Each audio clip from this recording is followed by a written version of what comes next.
আর কোরবানি, আর আমার জীবনের সব থেকে বড় কোরবানি আমার আদব। আমি কোনোদিন মা বাবা কোনো মুরব্বীর সাথে আজও পর্যন্ত বেয়াদবি করিনি। আদব এছাড়া ভিন্ন কোনো সিঁড়ি নাই। অতএব বড় হওয়ার চিন্তা থাকলে নম্র ভদ্র শালীন ভাষায় কথা বলেন।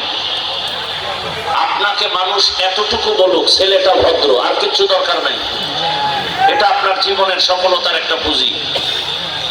আপনাকে যদি বলে লোকটা খুব ভদ্র, এটা আপনার জীবনের বড় এক পুঁজি। উপরে উঠা, সম্মান পাওয়া। আল্লাহ বুঝার তৌফিক দান করে। এখানে আপনারা কত হাজার মানুষ, এর থেকে 1000 গুণ যদি আমি বলি, কত গুণ? এই প্যান্ডেলের আশেপাশে যারা আছেন, এখানে যারা আছেন, এর থেকে আরো 1000 গুণ বেশি যদি মানুষ একই জায়গায় বসবাস করে, একদিন 1 ঘন্টা না, টানা 3 দিন দেখতে যাবেন, কক্সবাজার যান ঘুরতে, সিলেটে জাফলং যান, মাঝে মাঝে ঘুরতে যাবেন, বড় বড় আল্লাহওয়ালার দরবারে যাবেন, চরমনাই যাবেন দেখতে, মানুষ কি কয় দেখে আসি তো। দেখতে যাবেন, অভিজ্ঞতা হবে। বহু জায়গায় যান, কোনো আওয়াজ নাই, টোটালটা নিয়ন্ত্রণ। এত কিছু কথা বলা লাগলো শুধু আপনাদের আওয়াজটাকে কন্ট্রোল করার জন্য। এতক্ষণ এই কথাগুলো বলতে হলো আমার। এরপর ওই গেটের সামনে আমার কিছু যুবক বাবারা কেন যে এখানে কথা বলে আল্লাহ ভালো জানে। আর এত সুন্দর আয়োজন দেখে তো শয়তানের ঘুম নাই, যে মানুষ এখান থেকে কিছু ধ্বংসের পথে নেওয়া যায় কিভাবে, বয়ান যেন শুনতে না পারে। আর শয়তান তো শুধু একটা না, হাজারো ধরনের শয়তান, এবং 3 ভাগে ভাগ করা। এক শয়তান জিন, আগুনের বানানো, ওরা এই প্যান্ডেলের বাইরে আসে, গেলি ধরে ফেলবে। আর এক শয়তান মাঝখানে আপনাদের ডানে বামে সামনে পেছনে বসা, এই শয়তান হলো নাস, মানুষ শয়তান।